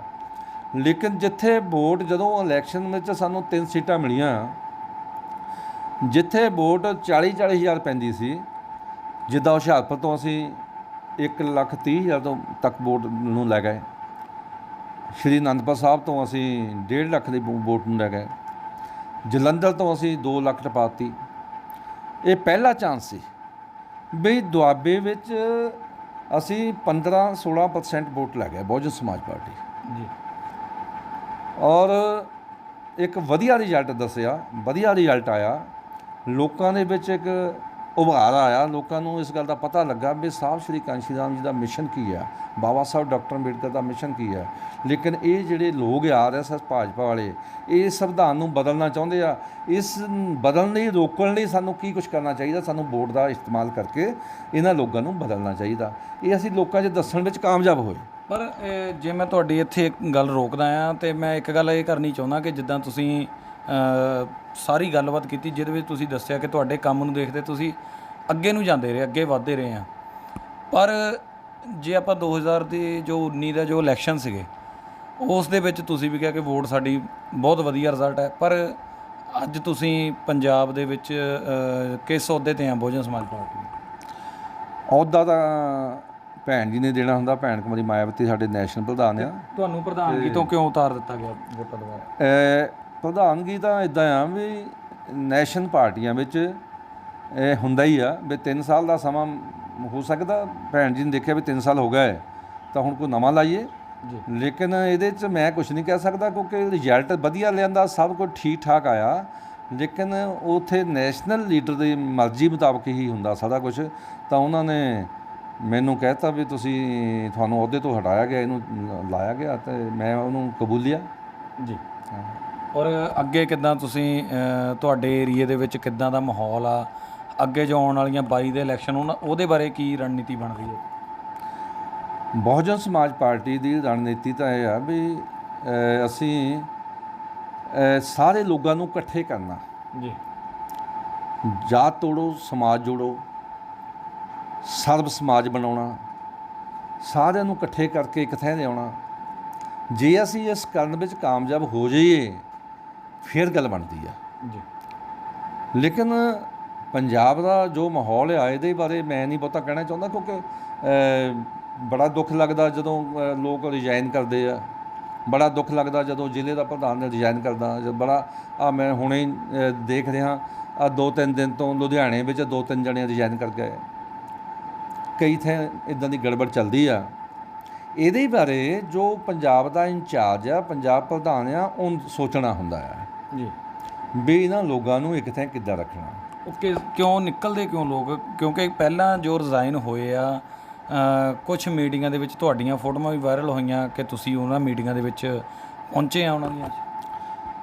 ਮੈਂ ਜਦੋਂ ਹੁਸ਼ਿਆਰਪੁਰ ਦਾ ਵਾਕਿਆ ਹੋਇਆ ਕਿਉਂਕਿ ਮੇਰਾ ਗੜਸ਼ੰਕਰ ਹੁਸ਼ਿਆਰਪੁਰ ਜ਼ਿਲ੍ਹੇ 'ਚ ਪੈਂਦਾ, ਉੱਥੇ ਬੜਾ ਵਧੀਆ ਕੰਮ ਚੱਲਦਾ, ਬਹੁਤ ਵਧੀਆ ਕੰਮ। ਮੈਂ ਨਹੀਂ ਕਹਿ ਸਕਦਾ ਵੀ ਮੈਂ ਅੱਜ ਇਹਨਾਂ ਨੇ ਮੈਨੂੰ ਪ੍ਰਧਾਨਗੀ ਤੋਂ ਹਟਾਇਆ ਤਾਂ ਹੁਣ ਕੰਮ ਘਟੀਆ ਚੱਲਦਾ, ਨਹੀਂ।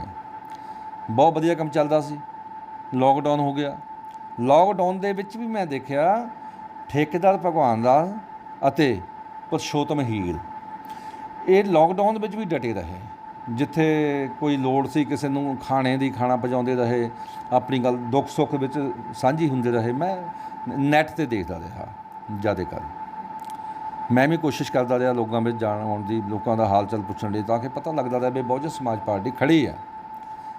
ਲੇਕਿਨ ਪਤਾ ਨਹੀਂ ਕੀ ਹੋਇਆ, ਮੈਨੂੰ ਨਹੀਂ ਇਸ ਬਾਰੇ ਮੈਂ ਕਹਿ ਸਕਦਾ ਕੁਝ ਵੀ ਉਹ ਭੰਗ ਕਰਤੇ ਗਏ, ਭੰਗ ਕਰਕੇ ਨਵੇਂ ਲਾਤੇ ਗਏ। ਚਲੋ ਕੋਈ ਨਹੀਂ, ਇਹ ਤਾਂ ਹੁੰਦਾ ਹੀ ਆ, ਅਦਲਾ ਬਦਲਾ ਤਾਂ ਆਉਂਦਾ ਹੀ ਆ। ਲੇਕਿਨ ਉਹ 'ਚ ਇਹ ਗੱਲ ਉੱਠੀ ਵੀ ਠੇਕੇਦਾਰ ਭਗਵਾਨ ਦਾਸ ਜੀ ਕਿਹਾ, ਉਹ ਜਨਰਲ ਸੈਕਟਰੀ ਪੰਜਾਬ ਸੀ, ਉਹਨਾਂ ਨੇ ਕਿਹਾ ਵੀ ਘੱਟੋ ਘੱਟ ਮੈਨੂੰ ਤਾਂ ਪੁੱਛ ਲਓ ਵੀ ਮੈਂ ਇੱਥੇ ਦਾ ਤੁਸੀਂ ਮੈਨੂੰ ਇੰਚਾਰਜ ਲਾਇਆ, ਤੁਸੀਂ ਮੈਨੂੰ ਪੁੱਛ ਤਾਂ ਲਓ। ਚਲੋ ਨਹੀਂ ਪੁੱਛਿਆ ਹੋਏਗਾ। ਫਿਰ ਇਹ ਚਾਹੀਦਾ ਸੀ ਵੀ ਚਲੋ ਜਦੋਂ ਫਿਰ ਨਵਾਂ ਲਾਉਣਾ ਤਾਂ ਉਦੋਂ ਪੁੱਛ ਲਓ। ਉਹ ਕਹਿੰਦਾ ਮੈਨੂੰ ਫਿਰ ਵੀ ਨਹੀਂ ਪੁੱਛਿਆ ਗਿਆ। ਜੀ। ਇਹ ਇੱਦਾਂ ਦਾ ਕੰਮ ਚੱਲਦਾ ਰਿਹਾ। ਲੇਕਿਨ ਸਾਡਾ ਕੋਈ ਲੈਣ ਦੇਣ ਨਹੀਂ ਸੀ। ਲੇਕਿਨ ਦੁੱਖ ਹੁੰਦਾ ਜਦੋਂ ਕੁਛ ਸਾਥੀ ਰਿਜ਼ਾਈਨ ਕਰਦੇ ਆ, ਪਾਰਟੀ 'ਚ ਉਥਲ ਪੁਥਲ ਹੁੰਦੀ ਆ, ਕਿਉਂਕਿ ਅਸੀਂ ਬੜਾ ਖੂਨ ਪਸੀਨਾ ਆਪਣਾ ਵਹਾ ਕੇ ਇਹ ਪਾਰਟੀ ਬਣਾਈ ਆ। ਜੀ। ਲੇਕਿਨ ਇਹ ਪਾਰਟੀ ਦਾ ਕੁਛ ਥੋੜ੍ਹਾ ਹਿਲਦਾ ਨਜ਼ਰ ਆਵੇ ਤਾਂ ਬਹੁਤ ਦੁੱਖ ਹੁੰਦਾ।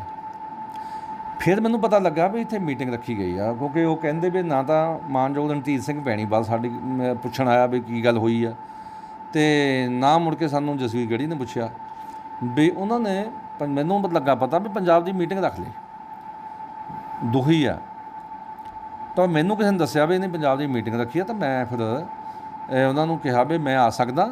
ਤਾਂ ਉਹਨਾਂ ਨੇ ਕਿਹਾ ਜੀ ਆ ਸਕਦੇ ਆ, ਤੁਸੀਂ ਪੰਜਾਬ ਦੇ ਪ੍ਰਧਾਨ ਰਹੇ ਆ, ਬਈ ਤੁਸੀਂ ਕਿਹੜਾ ਸੁਣਿਆ ਸਾਨੂੰ। ਮੈਂ ਕਿਹਾ ਨਹੀਂ, ਮੈਂ ਤੁਹਾਡੇ ਦੁੱਖ ਸੁੱਖ ਸੁਣ ਲਈ ਆਊਂਗਾ।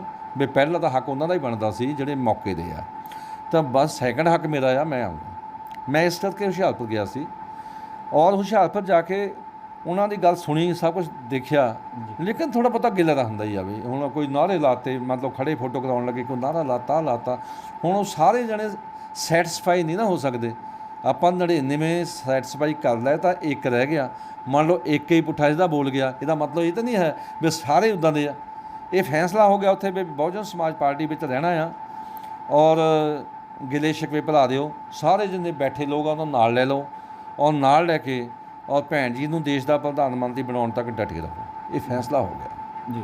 ਕਿ ਮਤਲਬ ਅੱਜ ਉਹ ਜਿਹੜੀ ਉਹ ਟੀਮ ਜੋ ਹੈਗੀ ਜਿਹਨੇ ਰਿਜ਼ਾਈਨ ਕੀਤਾ ਸੀਗਾ, ਅੱਜ ਉਹਨਾਂ ਦੇ ਵਿੱਚ ਕੋਈ ਗਿਲਾ ਸ਼ਿਕਵਾ ਨਹੀਂ ਹੈ? ਨਹੀਂ, ਮੈਂ ਉਸ ਤੋਂ ਬਾਅਦ ਗੱਲ ਕਰਨੀ ਚਾਹੁੰਦਾ। ਉਹ ਫੈਸਲਾ ਹੋ ਗਿਆ ਚਲੋ। ਉਸ ਤੋਂ ਬਾਅਦ ਵਿੱਚ ਕਿਆ ਹੋਇਆ ਵੀ ਇਹਨਾਂ ਲੋਕਾਂ ਨੇ ਸਾਡੇ ਖਿਲਾਫ, ਮੇਰੇ ਖਿਲਾਫ ਘੱਟੋ ਘੱਟ ਵੀ 100-200 ਬੰਦੇ ਤੋਂ ਲਿਖਾਇਆ WhatsApp 'ਤੇ। ਕਿਹਨਾਂ ਨੇ? ਇਹ ਮਤਲਬ ਜਿਹੜਾ ਕਿ ਹੁਣ ਨਵੇਂ ਜਿਹੜੇ ਹੁਣ ਪ੍ਰਧਾਨ ਜਾਂ ਹੋਰ ਸਾਰੇ ਅਹੁਦੇਦਾਰ ਆ, ਇਹਨਾਂ ਨੇ ਵੀ ਪਤਾ ਨਹੀਂ ਕੀ ਕੁਛ ਬੁਲਾਇਆ ਇਹਨਾਂ ਨੇ 100-150 ਬੰਦੇ ਤੋਂ।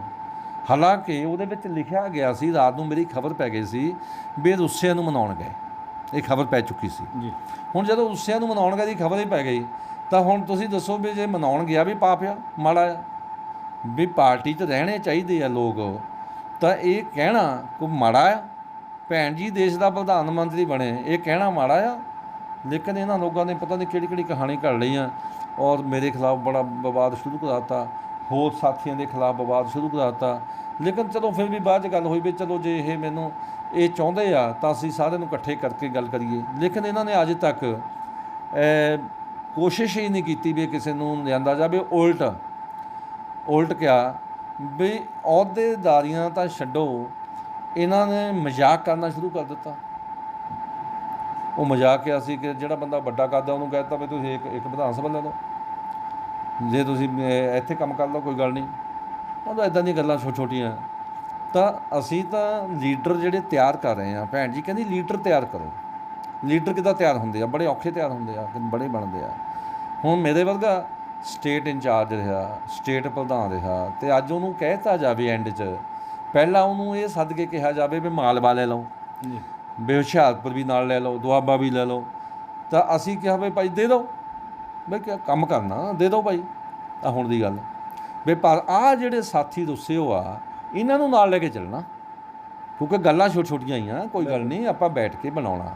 ਇਹਨਾਂ ਨੂੰ ਇਸ ਗੱਲ ਦੇ ਹੋ ਸਕਦਾ ਵੀ ਠੀਕ ਨਾ ਹੋਇਆ ਹੋਇਆ। ਉਸ ਤੁਹਾਨੂੰ ਬਾਅਦ ਦੇ ਵਿੱਚ ਕੋਈ ਅਹੁਦਾ ਨਹੀਂ? ਉਸ ਤੋਂ ਬਾਅਦ ਨਹੀਂ, ਉਸ ਤੋਂ ਬਾਅਦ ਪਹਿਲਾਂ ਆ ਹੁਣ ਥੋੜ੍ਹਾ ਚਿਰ ਪਹਿਲਾਂ ਹੋਇਆ ਵੀ ਭਾਈ ਤੁਸੀਂ ਮਾਲਵਾ ਲੈ ਲਓ, ਬੈਣੀਵਾਲ ਰਾਹੀਂ ਮਾਨ ਪ੍ਰਧਾਨ ਜੀ ਰਾਹੀਂ ਉਹ ਸਾਥੀ ਆਏ, ਮਾਲਵਾ ਲੈ ਲਓ, ਤੁਸੀਂ ਆਹ ਲੈ ਲਓ, ਜ਼ਿਲ੍ਹਾ ਹੁਸ਼ਿਆਰਪੁਰ ਵੀ ਲੈ ਲਓ। ਬਈ ਮੈਂ ਕਿਹਾ ਵੀ ਅਹੁਦਾ ਕੀ ਆ, ਕਿਉਂਕਿ ਮੈਂ ਪ੍ਰਧਾਨ ਤੋਂ ਬਾਅਦ ਅਹੁਦਾ ਕੀ ਆ? ਕਹਿੰਦੇ ਕੋਆਰਡੀਨੇਟਰ ਲੱਗੂਗੇ। ਮੈਂ ਕਿਹਾ ਚਲੋ ਠੀਕ ਆ, ਕਰ ਦਿਓ ਭਾਈ। ਉਸ ਤੋਂ ਬਾਅਦ ਫਿਰ ਨਹੀਂ ਹੋਇਆ। ਮੁੜ ਕੇ ਐਂਡ ਤੱਕ ਗੱਲ ਇੱਥੇ ਆ ਗਈ ਵੀ ਬਿਨਾਂ ਉਹਦੇ ਕੰਮ ਕਰੋ ਜੀ, ਤਾਂ ਬਈ ਕੁਛ ਨਹੀਂ ਦੇਣਾ ਲੈਣਾ। ਫਿਰ ਗੱਲ ਆ ਗਈ ਵੀ ਇੱਕ ਵਿਧਾਨ ਸਭਾ ਨੂੰ, ਹੁਣੇ ਕਿਸੇ ਦਾ ਲੁਧਿਆਣੇ ਤੋਂ ਹੀ ਮੈਸੇਜ ਆ ਵੀ ਇੱਕ ਵਿਧਾਨ ਸਭਾ ਲੈ ਲਓ। ਹੈਂ, ਮਤਲਬ ਪਾਰਟੀ ਨੂੰ ਅੱਗੇ ਨੂੰ ਵਧਾਉਣ ਲਈ ਇਹ ਗੱਲਾਂ ਨੇ। ਅਹੁਦੇ ਕੱਖ ਨਹੀਂ ਹੁੰਦੇ, ਕਿਉਂਕਿ ਇਹਦਾ ਇੱਕ ਮਿਸ਼ਨ ਆ।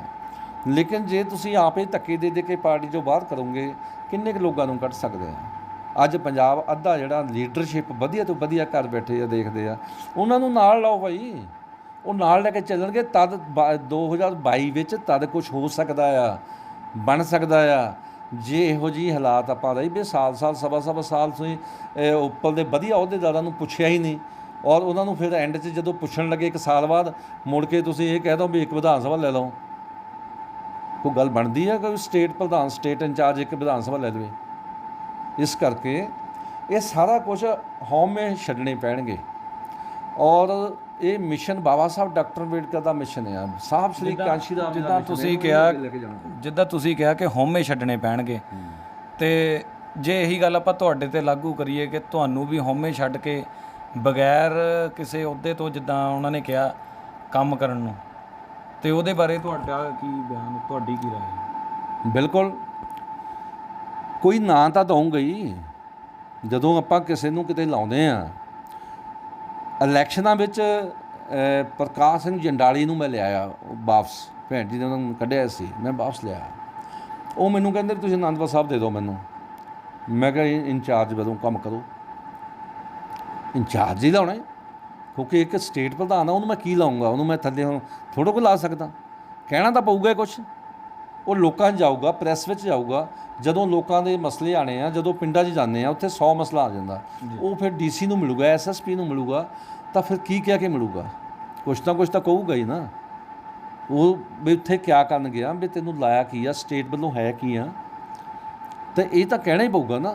ਇਹ ਜੇ ਆਪਾਂ ਇਹ ਗੱਲ ਕਹਿਣ ਨੂੰ ਵੀ ਤਿਆਰ ਨੇ ਵੀ ਇਹਨਾਂ ਨੂੰ ਇੰਚਾਰਜ ਲਗਾਇਆ, ਇੰਚਾਰਜ ਹੀ ਕਹੋਗੇ। ਹੁਣ ਉਹ ਵਾਈਸ ਪ੍ਰਧਾਨ ਤਾਂ ਲੱਗ ਨਹੀਂ ਸਕਦਾ ਕਿ ਸਟੇਟ ਪ੍ਰਧਾਨ ਇੰਚਾਰਜ, ਨਾ ਉਹ ਜਨਰਲ ਸੈਕਟਰੀ ਲੱਗ ਸਕਦਾ। ਤੇ ਜੇ ਲੱਗਣਾ ਤਾਂ ਘੱਟੋ ਘੱਟ ਜੇ ਕੁਝ ਵੀ ਨਹੀਂ ਲੱਗਦਾ ਤਾਂ ਉਹ ਅਹੁਦੇ ਜਿਹੜੇ ਆ ਇਹ ਕੁਛ ਨਹੀਂ ਹੁੰਦੇ ਕਾਗਜ਼ਾਂ 'ਚ, ਸਾਡੇ ਸੰਵਿਧਾਨਕ ਤੌਰ 'ਤੇ ਨਹੀਂ ਹੁੰਦੇ। ਇੰਚਾਰਜ ਲਾਤੇ, ਸੰਵਿਧਾਨਕ ਤੌਰ 'ਤੇ ਕੋਈ ਅਹੁਦਾ ਨਹੀਂ ਵੀ ਤੁਸੀਂ ਇੰਚਾਰਜ ਤਾਂ ਕਹਿਣਾ ਹੀ ਪਊਗਾ, ਇਹ ਤਾਂ ਕਹਿਣਾ ਹੀ ਪਊਗਾ। ਉਹ ਕਹਿੰਦੇ ਜੀ ਆਪ ਹੀ ਕਿਹਾ ਮਾਨਯੋਗ ਬੈਣੀਵਾਲ ਜੀ ਨੇ ਵੀ ਇੰਚਾਰਜ ਹੀ ਲੱਗਣਗੇ, ਲੇਕਿਨ ਮੁੜ ਕੇ ਚੁੱਪ ਹੋ ਗਿਆ, ਕਰ ਬਹਿ ਗਿਆ, ਮੁੜ ਕੇ ਕੁਛ ਨਹੀਂ ਕਿਹਾ ਹੀ ਨਹੀਂ ਕੱਖ ਵੀ। ਤੇ ਜੇ ਮੇਰਾ ਤਾਂ ਹਮੋ ਹੈ ਹੀ ਨਹੀਂ, 1 ਸਾਲ ਅੱਜ 1.5 ਮਹੀਨਾ ਹੋ ਗਿਆ ਮੈਨੂੰ ਘਰ ਬੈਠੇ ਨੂੰ, ਮੇਰਾ ਹਮਾ ਕਾਹਦਾ? ਮਤਲਬ ਤੁਹਾਨੂੰ ਕੋਈ ਪੁੱਛਣ ਨਹੀਂ ਆ ਰਿਹਾ ਜਾਂ ਪਾਰਟੀ ਵੱਲੋਂ ਜਾਂ ਕਿੱਦਾਂ ਕੋਈ ਗੱਲਬਾਤ? ਨਹੀਂ, 1 ਸਾਲ ਬਾਅਦ ਪੁੱਛਣ ਆਏ। ਮੈਂ ਗੜੀ ਜੀ ਆਏ ਸੀ, ਮਾਨਯੋਗ ਜਸਵੀਰ ਸਿੰਘ ਗੜੀ ਜੀ ਪ੍ਰਧਾਨ ਜੀ ਆਏ ਸੀ, ਉਹ ਸਾਥੀਆਂ ਨਾਲ ਲੈ ਕੇ, ਤੇ ਉਹਨਾਂ ਨਾਲ ਵੀ ਗੱਲਬਾਤ ਹੀ ਚੱਲੀ। ਉਹਨਾਂ ਨੂੰ ਕਿਹਾ ਵੀ ਠੀਕ ਹੈ ਭਾਈ, ਉਹ ਕਹਿੰਦਾ ਜੀ ਠੀਕ ਹੈ, ਆਹ ਇਲਾਕਾ ਲੈ ਲਓ, ਆਹ ਲੈ ਲਓ, ਆਹ ਲੈ ਲਓ। ਮੈਂ ਕਿਹਾ ਦੇ ਦਿਓ, ਕੋਈ ਗੱਲ ਨਹੀਂ। ਉਹ ਬਾਂਸ ਸਿੰਘ ਦੇ ਸਾਥੀ ਸੇ ਮੁਲਾਜ਼ਮ, ਉਹ ਕਹਿੰਦੇ ਜੀ, ਉਹਨਾਂ ਨੂੰ ਕਹਿੰਦੇ ਤੁਸੀਂ ਲਿਖ ਕੇ ਦਿਓ, ਮੈਨੂੰ ਸਾਈਨ ਕਰਕੇ ਦਿਓ, ਮੈਂ ਤਾਂ ਅੱਜ ਹੀ ਐਲਾਨ ਕਰ ਸਕਦਾ ਹਾਂ, ਪਰ ਇਹ ਬੈਣੀਵਾਲ ਜੀ ਤੋਂ ਕਰਾਵਾਂਗੇ। ਉਹ ਕਹਿੰਦੇ ਠੀਕ ਹੈ, ਉਹਨਾਂ ਵਿਚਾਰਿਆਂ ਨੇ ਲਿਖ ਕੇ ਵੀ ਦੇ ਦਿੱਤਾ। ਉਹ ਮੁੜ ਕੇ ਐਲਾਨ ਅੱਜ ਤੱਕ ਹੋਇਆ ਹੀ ਨਹੀਂ। ਤੇ ਫਿਰ ਬਾਮ ਸਿੰਘ ਦੀ ਫਿਲਮ ਟੀਮ ਕੋਈ ਮਿਲਣ ਗਈ ਤਾਂ ਉਹਨਾਂ ਨੂੰ ਪੁੱਛਿਆ, ਉਹ ਉਹਨਾਂ ਨੂੰ ਕਹਿੰਦੇ ਵੀ ਰਾਜੂ ਜੀ ਨਾਲ ਗੱਲ ਕਰੋ ਤੁਸੀਂ ਜੁਦੇ ਹੋ ਕੇ, ਵੀ ਉਹ ਕੀ ਲੈਣਾ ਚਾਹੁੰਦੇ ਆ। ਉਹਨਾਂ ਵਿਚਾਰਿਆਂ ਨੂੰ ਕਿਆ ਪਤਾ ਸੀ ਵੀ ਮੇਰੀ ਇੰਨੀ ਵਾਰੀ ਗੱਲ ਹੋ ਗਈ ਉਹ ਆ। ਤਾਂ ਉਹਨਾਂ ਦਾ ਮੈਨੂੰ ਟੈਲੀਫੋਨ ਆਇਆ, ਉਹ ਕਹਿੰਦੇ ਪ੍ਰਧਾਨ ਜੀ ਵੀ ਅਸੀਂ ਤੁਹਾਡੇ ਕੋਲ ਆਉਣਾ। ਮੈਂ ਕਿਹਾ ਦੱਸੋ ਜੀ, ਆ ਜਾਓ ਜਦੋਂ ਮਰਜ਼ੀ। ਵੀ ਕੀ ਕਰਨਾ ਆਉਣਾ? ਕਹਿੰਦੇ ਜੀ ਉਹ ਸਾਨੂੰ ਕਹਿੰਦੇ ਗੱਲ ਕਰੋ ਵੀ ਉਹ ਕੀ ਆ ਉਹਦਾ ਲੈਣਾ। ਮੈਂ ਕਿਹਾ, ਮੈਂ ਉਹਨਾਂ ਨੂੰ ਕਿਹਾ ਮੇਰੀ ਤਾਂ 3-4 ਵਾਰੀ ਗੱਲਬਾਤ ਹੋ ਚੁੱਕੀ ਆ, ਵੀ ਇਸ ਕਰਕੇ ਵੀ ਹੁਣ ਤੁਹਾਡੀ ਨਵੀਂ ਗੱਲ ਕਰਨ ਕਿਆ ਹੁਣ ਸ਼ੁਰੂ ਹੋਈ? ਇਹਦਾ ਮਤਲਬ ਗੱਲ ਨੂੰ ਟਪਾਉਣਾ ਚਾਹੁੰਦੇ ਆ। ਇਸ ਕਰਕੇ ਗੱਲ ਕੁਛ ਨਹੀਂ ਹੈ, ਪਾਰਟੀ 'ਚ ਕੰਮ ਕਰਨਾ ਹੁੰਦਾ, ਲੇਕਿਨ ਪਾਰਟੀ ਦੇ ਵਿੱਚ ਇੱਜ਼ਤ ਮਾਣ ਅਤੇ ਸਤਿਕਾਰ ਹੁੰਦਾ। ਇਹ ਸਾਹਿਬ ਨੇ ਕਿਹਾ ਆ ਵੀ ਸਤਿਕਾਰ ਚਾਹੀਦਾ। ਪ੍ਰਧਾਨ ਜੀ, ਅਖੀਰ ਦੇ ਵਿੱਚ ਜੋ ਇਸ ਚੈਨਲ ਨੂੰ ਦਰਸ਼ਕ ਦੇਖਦੇ ਨੇ, ਉਹਨਾਂ ਨੂੰ ਤੁਸੀਂ ਮੌਜੂਦਾ ਹਾਲਾਤਾਂ ਨੂੰ ਦੇਖਦੇ ਹੋ ਆਪਣੇ ਵੱਲੋਂ ਕੀ ਮੈਸੇਜ ਦੇਣਾ ਚਾਹੁੰਦੇ? ਸਾਹਿਬ ਸ਼੍ਰੀ ਕਾਂਸ਼ੀ ਰਾਮ ਜੀ ਦਾ ਜਿਹੜਾ ਮਿਸ਼ਨ ਆ, ਇਹ ਬਹੁਤ ਹੀ ਨਾ ਭੁੱਲਣਯੋਗ ਮਿਸ਼ਨ ਹੈ। ਇਹਨੂੰ ਭੁਲਾਇਆ ਨਹੀਂ ਜਾ ਸਕਦਾ। ਬਾਬਾ ਸਾਹਿਬ ਡਾਕਟਰ ਅੰਬੇਡਕਰ ਨੇ ਆਪਣੇ 4 ਬੱਚੇ ਆਪਣੇ ਘਰ ਵਾਲੀ ਦਵਾਈ ਦੇ ਦੁੱਖੋਂ ਖਤਮ ਕਰ ਲਏ, ਤਾਂ ਜਾ ਕੇ ਸਾਨੂੰ ਸੰਵਿਧਾਨ ਬਣਾ ਕੇ ਦਿੱਤਾ, ਸਾਨੂੰ ਇਹ ਬੋਲਣ ਦਾ ਹੱਕ, ਸੁਣਨ ਦਾ ਹੱਕ, TV ਚੈਨਲਾਂ 'ਤੇ ਜਾਣ ਦਾ ਹੱਕ ਦਿੱਤਾ। ਨਹੀਂ ਤਾਂ ਸਾਡੇ ਕੋਲ ਕੋਈ ਅਧਿਕਾਰ ਹੀ ਨਹੀਂ ਸੀ। ਲੇਕਿਨ ਅੱਜ ਸਾਨੂੰ ਬਾਬਾ ਸਾਹਿਬ ਡਾਕਟਰ ਅੰਬੇਡਕਰ ਦੇ ਮਿਸ਼ਨ ਨੂੰ ਨਹੀਂ ਭੁੱਲਣਾ ਚਾਹੀਦਾ। ਬਾਬਾ ਸਾਹਿਬ ਡਾਕਟਰ ਅੰਬੇਡਕਰ ਦਾ ਨਾਂ ਘਰ ਘਰ ਲੈ ਕੇ ਜਾਣਾ ਚਾਹੀਦਾ। ਜਿੱਥੇ ਮਰਜ਼ੀ ਬੈਠੇ ਆ ਤੁਸੀਂ, ਜਿੱਥੇ ਮਰਜ਼ੀ ਹੈਗੇ ਆ, ਕੋਈ ਬਾਹਰ ਵਾ ਕੋਈ ਇੱਥੇ ਆ, ਵੀ ਬਾਬਾ ਸਾਹਿਬ ਡਾਕਟਰ ਅੰਬੇਡਕਰ ਦੀ ਗੱਲ ਘਰ ਘਰ ਲੈ ਕੇ ਜਾਓ। ਘਰ ਘਰ ਉਹਨਾਂ ਦੇ ਫੋਟੋ ਲਗਾਓ, ਉਹਨਾਂ ਦੀਆਂ ਕਿਤਾਬਾਂ ਲੋਕਾਂ ਨੂੰ ਪੜ੍ਹਾਓ। ਸਾਹਿਬ ਸ਼੍ਰੀ ਕਾਂਸ਼ੀ ਰਾਮ ਜੀ ਜਿਨ੍ਹਾਂ ਨੇ ਆਪਾਂ ਬਾਰਿਆ, ਉਹਨਾਂ ਦੀ ਗੱਲ ਕਰੋ, ਤਾਂ ਕਿ ਲੋਕਾਂ ਨੂੰ ਪਤਾ ਲੱਗ ਸਕੇ ਵੀ ਸਾਡੇ ਰਹਿਬਰ ਉਹਨਾਂ ਨੇ ਕਿਆ ਕੁਛ ਕੀਤਾ। ਇਹ ਸਾਨੂੰ ਸਾਰਾ ਕੁਛ ਕਰਨਾ ਚਾਹੀਦਾ, ਔਰ ਸਾਨੂੰ ਇਕੱਠੇ ਹੋ ਕੇ ਆਹ ਜਿਹੜੇ ਛੋਟੇ ਟੋਟੇ ਹੋ ਰਹੇ ਆ, ਇਹ ਵੰਡ ਨੂੰ ਬਚਾਉਣਾ ਚਾਹੀਦਾ। ਕਿਉਂਕਿ ਕਿਤੇ ਉਹ ਨਾ ਹੋ ਜਾਏ ਵੀ ਅਸੀਂ ਦਲਿਤ ਕਰਦੇ ਸਾਡੀਆਂ ਕਈ ਪਾਰਟੀਆਂ ਬਣ ਜਾਣ। ਮੈਂ ਕੋਸ਼ਿਸ਼ ਕੀਤੀ ਸੀ ਜਦੋਂ ਮੈਂ ਪ੍ਰਧਾਨ ਸੀ, ਜਦੋਂ ਚੋਣਾਂ ਸੀ ਪਾਰਲੀਮੈਂਟ ਦੀਆਂ, ਮੈਂ 2-3 ਪਾਰਟੀਆਂ, ਕਈ ਪਾਰਟੀਆਂ ਦਲਿਤਾਂ ਦੀਆਂ ਸੀਆਂ, ਉਹ ਪਾਰਟੀਆਂ ਮਰਜ ਕਰਵਾਈਆਂ ਸੀ। ਉਸ ਬੱਚਾ ਜੀ ਆਪਣੇ ਬੀਬੀ ਸੰਤੋਸ਼ ਕੁਮਾਰੀ ਜੀ, ਉਹ ਵੀ ਪ੍ਰਧਾਨ ਸੀ ਇੱਕ ਪਾਰਟੀ ਦੀ।